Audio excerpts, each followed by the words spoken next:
Guys, every once in a while a knife comes in that really just excites me, and it doesn't have to be anything super flashy or over the top.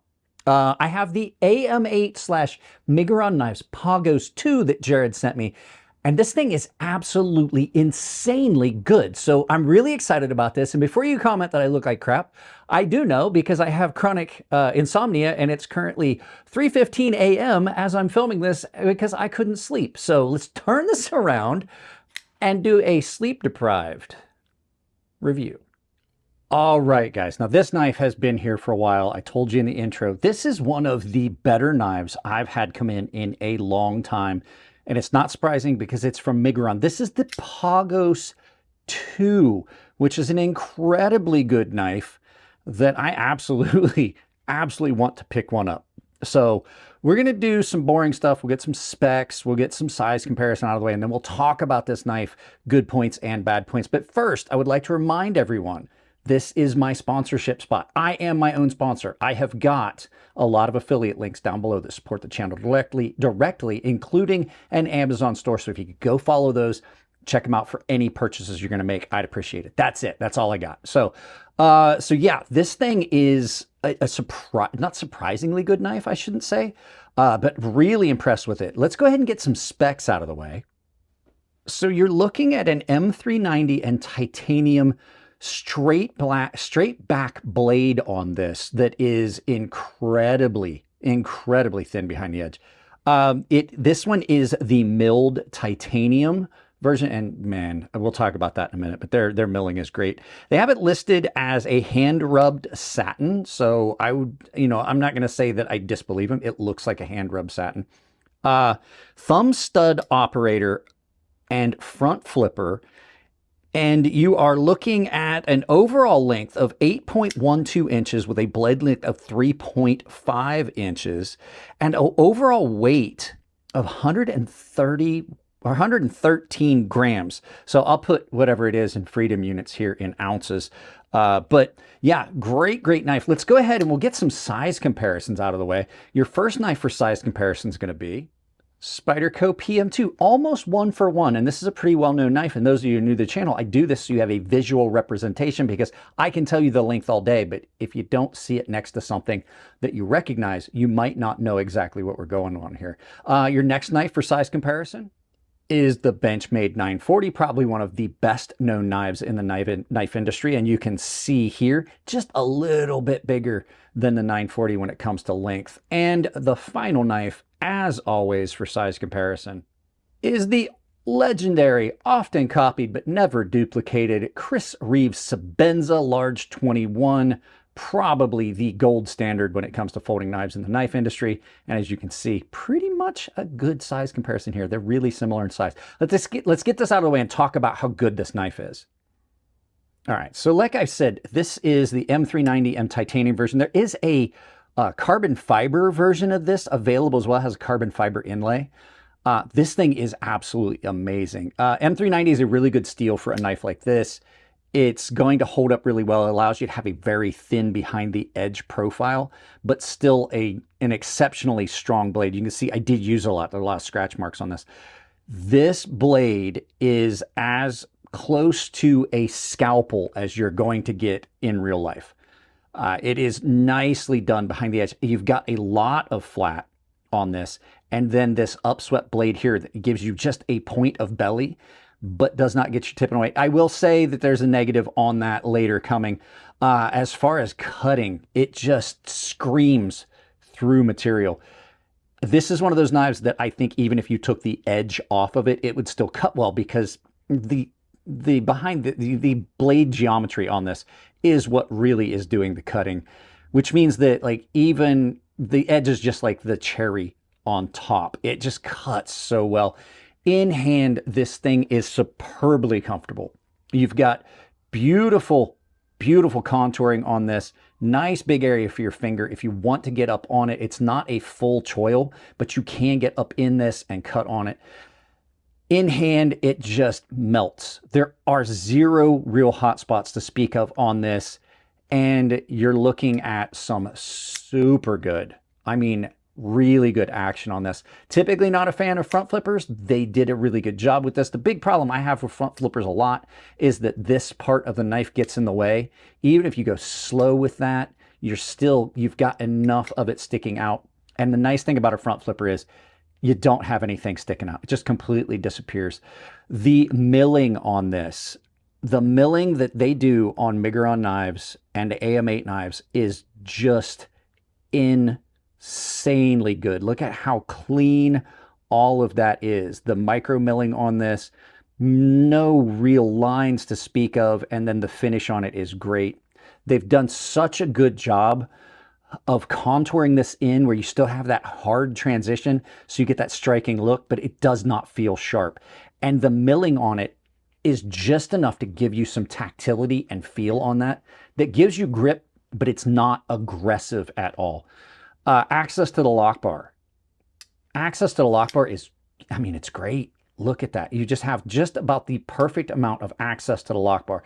Access to the thumb studs, really, really good. You can reverse flick on this. If I can get my thumb out of the way here, you can reverse flick on this and use your thumb studs. It does have double-sided thumb studs. And then this jimping that is on the flipper tab, and that's why it has to be there, still is functional jimping. Even though it doesn't stand up very proud, it stands up just enough that that is still functional jimping. They didn't go too soft with it. I've never had issue with the jimping on any of the Miguron knives. Weight reduction on this, lots of weight reduction on this, which means that this has that tip forward pivot centralized balance that I really like in some of the best knives. And then this blade shape is really reminiscent. It's called a straight back. They have it listed as a drop point, but it's not. It's a straight back, really reminiscent of, if you guys remember, the old school Ontario butcher knives.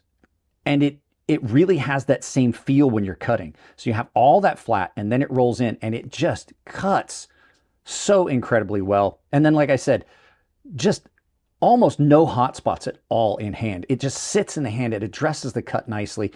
And it's an overall super attractive package. Now, as with anything else, my dog just lost his mind. Hang on. All right, what I was saying, as with everything in the world, there's always a little bit of negative. So we're going to do this. We're going to flip this around. We're going to look at flip side of the story, flip side of the knife.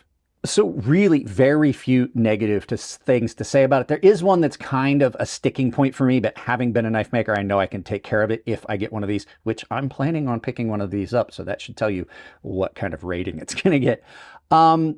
So all in all, really, really good. I love the fact that they used good thumb studs. However, just be warned, I will tell you right now, they stand up a little bit proud of the scales. And if you've got a frayed pocket, I have had this basically turn into a wave feature where it caught a frayed top of my pocket and it snapped the knife open. As long as you remember that, it's usually not a big deal. But the thumb studs, I think, could have been a little bit shorter. You still would have had really good access because there is so much space. The thumb studs could have been maybe a millimeter or two shorter. Maybe it just like ended it right there at that groove and it would have been fine. So yeah, like I said, attractive, really good thumb studs, just something to keep in mind. Next thing, and this is kind of a big deal for me. I love the pocket clip. Pocket clip's really comfortable. It's not a pocket clip issue, but it's what the pocket clip sits on.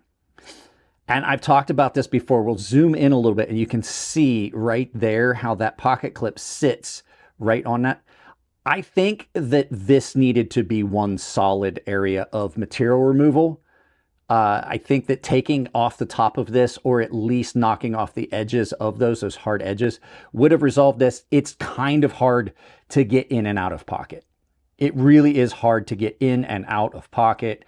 They could have done something there that would have definitely helped. Next thing. So we talked about the thumb studs. We talked about the area here. The lock bar cutouts really are kind of problematic. The next thing, though, is something that typically is not happening on knives these days. Every once in a while, we'll still get one. Can you see right there? There is a sharp point on there. There really is a sharp point there that if you really bear down on it, you can feel. You can definitely feel that that spot is there. I don't I don't really think it's a showstopper, but I mean, it can be problematic. It can feel sharp. Other than that, those small things, and like I said, I can easily take care of this issue myself when I get one. I could easily take care of that. I think if they had done like a scale overlay and just covered that, that's a good solution.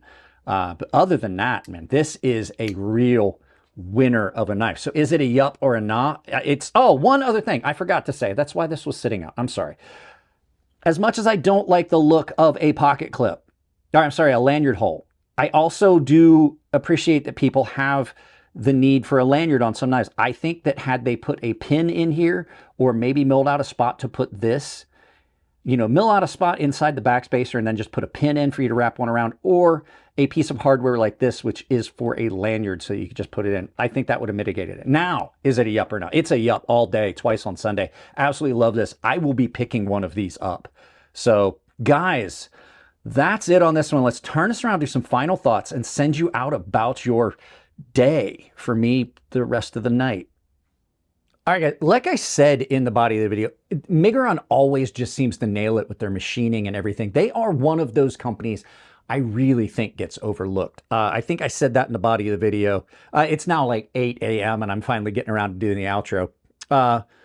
Yeah, very few issues with this knife. It just really is it's a performance cutter that just gets so many things right. And I like the straight back design on this. Really reminiscent, I think I said it in the video, really reminiscent of like old butcher knives that we had on the farm. They just always, it just cuts so well. And it bridges that gap between having enough belly and enough flat. I can't say enough about it. It's a great, great knife. Cannot recommend it more highly. So with that being said, guys, you know what to do. Like I say all the time, lots of affiliate links down below. That's how I support the channel. I don't have sponsors anymore.